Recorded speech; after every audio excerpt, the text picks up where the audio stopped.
ഇന്ന് നമുക്ക് കുഞ്ഞു കുട്ടികൾ ഒരു 6 മാസം കഴിഞ്ഞ കുഞ്ഞുങ്ങൾക്ക് ബാത്ത് പൗഡർ എങ്ങനെ നമുക്ക് ഉണ്ടാക്കാൻ പറ്റും നോക്കാം. അതായത് അവർക്ക് ഒരു കെമിക്കലും ഇല്ലാണ്ട് വീട്ടിൽ തന്നെ ഓർഗാനിക്കായിട്ട് കിട്ടുന്ന സാധനങ്ങൾ ഉപയോഗിച്ച് അവരുടെ സ്കിന്ന് നല്ല സോഫ്റ്റ് ആവുകയും ചെയ്യും, കളറും വയ്ക്കും, നല്ലൊരു ഗ്ലോയും വയ്ക്കും. ഇത് ഗ്രാജുവലി യൂസ് ചെയ്യുവാണെങ്കിൽ ഒരു കെമിക്കലും ഇതിനകത്ത് ഇല്ലാത്തത് കൊണ്ട് തന്നെ കുട്ടികളുടെ സ്കിന്ന് നല്ല ഹെൽത്തി ആയിട്ടിരിക്കും.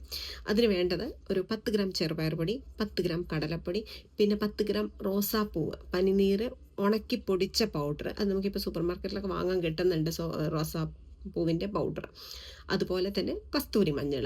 ഇതെല്ലാം കൂടി മിക്സ് ചെയ്ത് ഒരു ചില്ലിൻ്റെ ബൗളിൽ എടുത്ത് ടൈറ്റായിട്ട് അടച്ച് വയ്ക്കുക.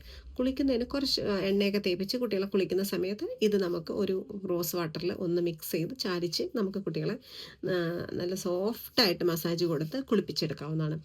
കുട്ടികൾക്ക് ഭയങ്കര റിസൾട്ട് ഉണ്ടാകുന്ന ഒരു കാര്യമാണ്. കാരണം ഇതിനകത്ത് ഒരു കെമിക്കലും ഇല്ല. അവർക്ക് നല്ല ഹെൽത്തി ആയിട്ടുള്ളൊരു സ്കിന്ന് കിട്ടും.